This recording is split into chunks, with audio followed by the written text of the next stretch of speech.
오늘은 욥기 24장 말씀을 이제 나눌 건데, 이거 어제 해야 되는데 하루에 미뤄졌어요. 자, 우리 지체들 모두 욥기 24장을 다 같이 펴셔서 전체를 읽어보고 시작하도록 하겠습니다. 어찌하여 전능자는 때를 정해놓지 아니하셨는고 그를 아는 자들이 그의 날을 보지 못하는고. 이건 23장 17절에서 이어지는 지금 이제 시가이기 때문에 욥이 믿는 전능자께서 지금 욥을 정죄하던 엘리바스와 빌닷과 소발, 또 그들의 동조자들, 이런 사람들에 대한 형벌의 때를, 또 형벌의 날을 정해놓지 않으셔가지고 내가 그들이 형벌받는 것을 보지 못하는 거, 이렇게 탄식하는 말로 지금 시작하고 있는 거예요. 자, 어떤 사람은 땅의 경계표를 옮기며 양떼를 빼앗아기르며 고아의 나귀를 몰아가며 과부의 소를 볼모잡으며 가난한 자를 길에서 몰아내나니 세상에서 학대받는 자가 다 스스로 숨는구나. 그들은 거친 광야의 들나귀 같아서 일하며 먹을 것을 부지런히 구하니 빈들이 그들의 자식을 위하여 그에게 음식을 내는구나. 밭에서 남의 꼴을 베며 악인이 남겨둔 포도를 따며 의복이 없어 벗은 몸으로 밤을 지내며 추워도 덮을 것이 없으며 산중에서 만난 소나기에 젖으며 가릴 것이 없어 바위를 안고 있느니라. 어떤 사람은 고아를 어머니의 품에서 빼앗으며 가난한 자의 옷을 볼모 잡음으로 그들이 옷이 없어 벌거벗고 다니며 곡식이삭을 나르나 굶주리고 그 사람들의 담 사이에서 기름을 짜며 목말라면서 술투를 밟느니라. 성중에서 죽어가는 사람들이 신음하며 상한 자가 부르짖으나 하나님이 그들의 참상을 보지 아니하시느니라.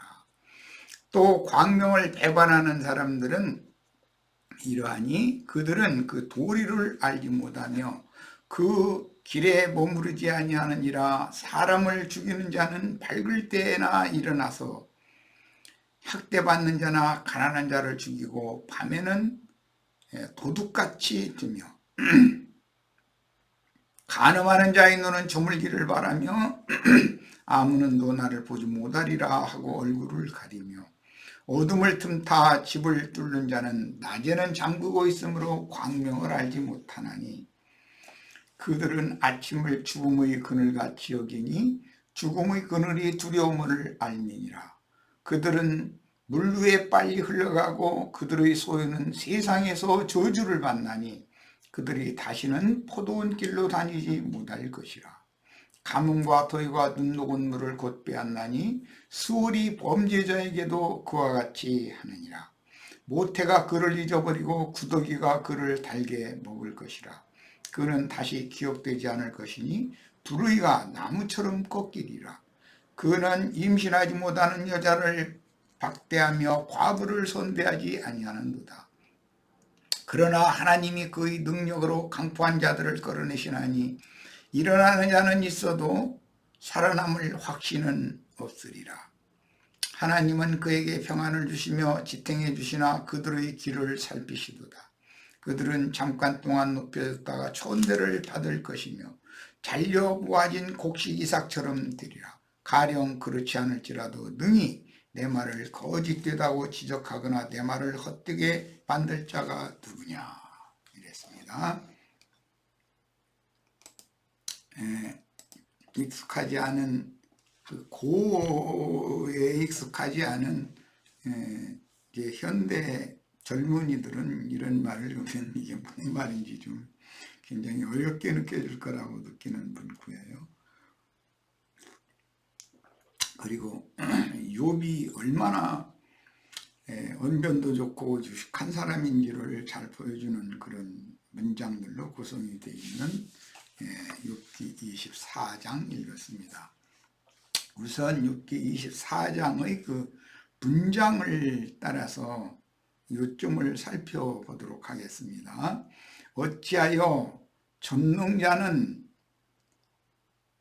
때를 정해놓지 아니하셨는고. 이 말은 전능자가 악인들을, 욥이 지금 말하고자 하는 사실은 엘리바스와 빌닷과 소발을 염두에 두는 그 악인들을 형벌하실 때를 정하여 놓지 아니하셨는고.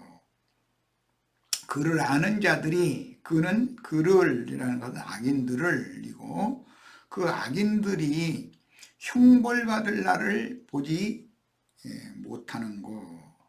이제 답답해하고 탄식해하는 말투죠. 욥은 자신은 엘리바스나 빌닷이나 소발이 지적하는 것처럼 그런 악인이 아니고 의롭고 선한 사람임에도 이런 재난을 당하고 있고, 욥이 볼 때는 악인들인 욥의 친구들은 매사가 다 평안하고 잘 되는 것을 보면서 탄식하는 말로 시작이 되고 있어요. 자, 어떤 사람은 그랬는데, 이제 이건 욥이 보고 있는 악인들을 말하는 거예요. 땅의 경계표를 옮기며, 땅의 경계표를 옮긴다라는 말은 남의 기업을 은밀하게 강탈한다, 빼앗는다, 그런 뜻으로서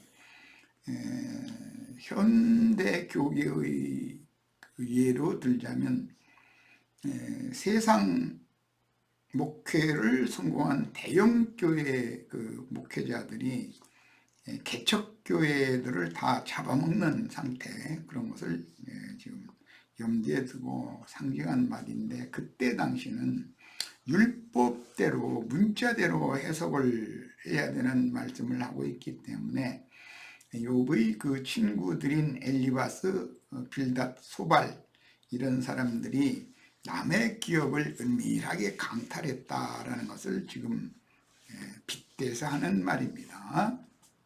그 다음에 양떼를 빼앗아 기르며 그랬는데, 조금 전에 말한 것처럼 가난한 자의 그 양떼를 부자의 양떼를 기르는 목자들이 힘으로 빼앗도록 그렇게 조처를 했다는 거죠. 그래가지고 이제 가난한 자의 그 몇 마리 안 되는 양떼를 강탈해가지고 보란 듯이 자기 양떼 속에다가 갖다 섞어서 방목하는 그런 모습이에요.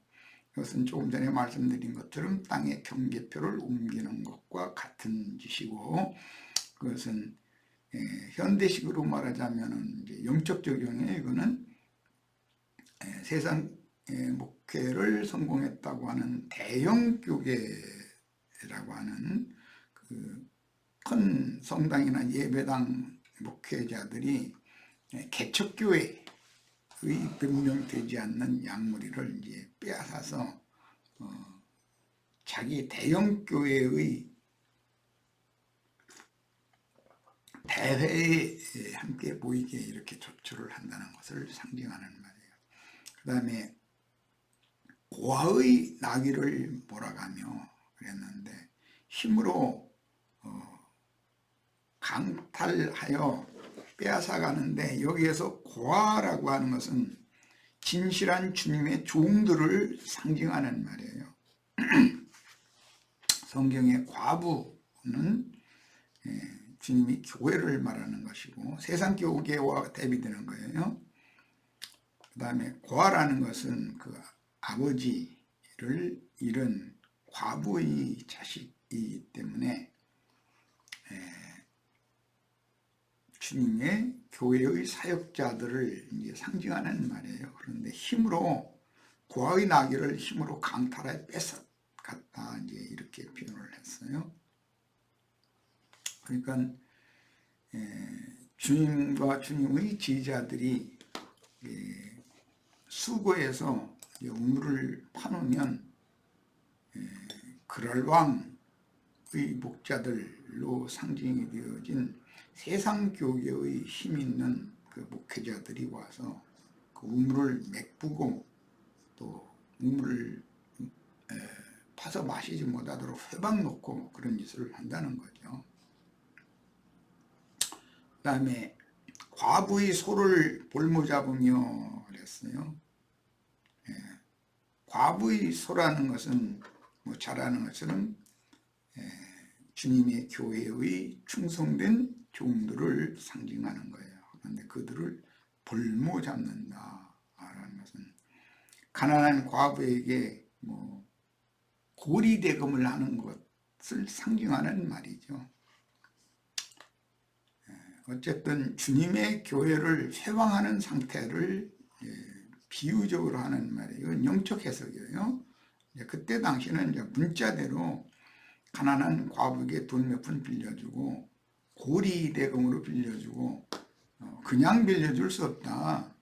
너희 집에 있는 소를 내가 끌어가겠다 해가지고 볼모로 잡아가면서 돈 몇 푼을 이렇게 빌려줬다 그런 말이죠. 가난한 자를 길에서 몰아내나니, 이 가난한 자라는 것은 신약의 용어로는 심령이 가난한 자들이고 주님을 간절히 찾을 수밖에 없는 세리와 창기와 모든 죄인들이에요. 또 병든 자들이죠. 다 그런 자들을 성전으로 올라가는 길, 하나님을 찾는 그 길에서 몰아낸다라는 것은 자기네 예배당이나 성당에서 헌금을 잘 안 내는 사람은 출교시키는 거죠. 그걸 상징하는 말이에요. 세상에서 학대받는 자가 다 스스로 숨는구나. 그건 그때 당시 그 강포한 부자들은 세상에서 가난한 사람들이 상종하고 싶지 않아서 이렇게 피하는 것, 힘으로 당할 수는 맞닥뜨릴 수는 없으니까 피해하면 좀 손해를 덜 하니까, 덜 보니까 이제 그런 상태였지만 이것은 세상에서 멸시당하고 세상에 낮은 신분을 가진 자들은 세상 교계의 지도자들이나 세상 나라의 기득권자들, 그들의 박해를 맞닥뜨릴 수가 없기 때문에 차라리 그들 눈에 띄지 않으면 더 학대를 받지 않을 수 있으니까 스스로 숨는다 그랬어요. 그냥 뭐 속세의 말로는 똥이 뭐에서 피하냐, 그냥 더러운 똥 그냥 피하는 게 낫지, 이제 그런 표현을 하죠. 그런 경우는 많죠. 상종하고 싶지 않은 사람들, 그런 사람들이 참 인간을 세상을 살다 보면 하늘로 푼 줄 모르는 그런 자들의 그 횡포로 말미암아서 마음 상할 때가 참 많을 수밖에 없죠. 그들은 거친 광야의 들나귀 같아서 고아, 과부, 가난한 자들인 세상에서 학대받는 자들은 거친 광야의 들나귀 같이 같아서 나가서 일하며 여기 일했는데 현대식으로 말하자면 일용직과 같이 불확실한 일터에서 생계를 위해서 노고한다 그런 말이에요. 먹을 것을 부지런히 구하나 빈들이 그들의 자식을 위하여 그들에게 음식을 내는도다. 세상에서 학대받는 자들은 자식을 위하여 빈들에서 수고하며, 다 빈들이라는 것은 부자들이 다 수확해간 그런 빈들판에서 뭐 이삭을 줍느라고, 또는 거기에서도 뭔가 좀 먹을 것이 혹시 남은 것이 없는가 싶어서 먹을 것을 구해다가 자식들 먹여 살려야 되니까 하는 이제 그런 것을 염두에 둔 말인데, 뭐 당연히 그러다 보면 빈들에서 남겨진 거라는 건 쓴나물이나 인진, 즉 쑥, 쓴바귀 등 이런 것이나 빈들에서 자라기 때문에 그런 것들을 겨우 구해다가 이제 자식들을 먹여 살리는 그런 비참한 상황을 말씀했는데, 이것은 수로보니게 여자가 부자의 상에서 떨어지는 부스러기를 구했던 그런 말씀을 연상하시면 쉽게 이해하실 수 있을 겁니다. 그 다음에 밭에서 남의 꼴을 베며, 참 어려운 표현이 나와 있는데,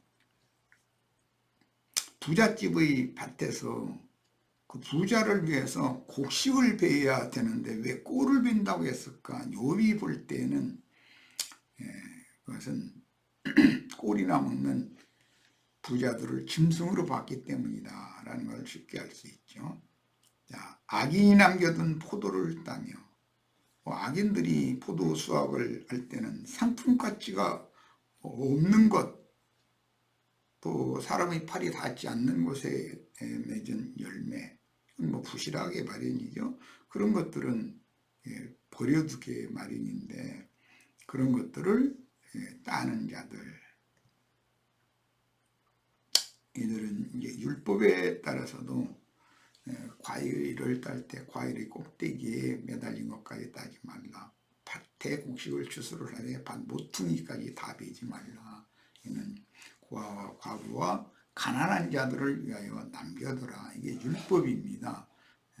이제 그런 말씀을 실현한다 이렇게 생각하고, 우리들이 오늘날의 세상살이와 교회 생활, 신앙 생활이 어떤가를 잘 이렇게 연계해서 생각해 보시면 이해가 될 겁니다.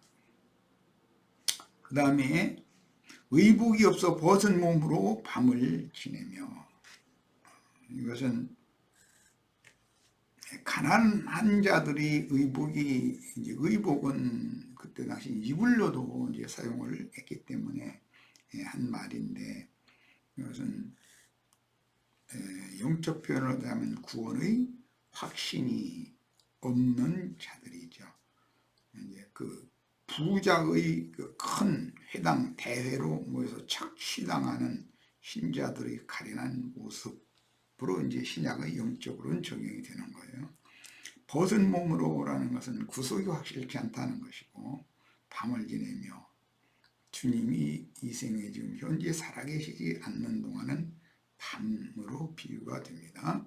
이제 우리는 곧 날이 새는 새벽을 지금 지나가고 있는 중이에요.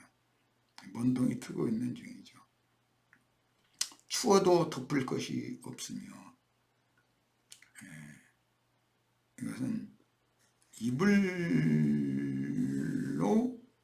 겉옷을 사용을 했다는 뜻이기 때문에 영적으로는 의를 이루지 못한 가련한 신자들의 상태를 빗대는 표현입니다.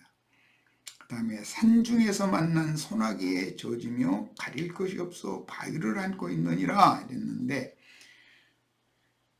문자대로 보면 속세에서는 은신처도 없는, 즉 안식할 처소인 자기 집이 없는 가난한 자들이 산중의 굴을 찾지만 산중에서 만난 소나기에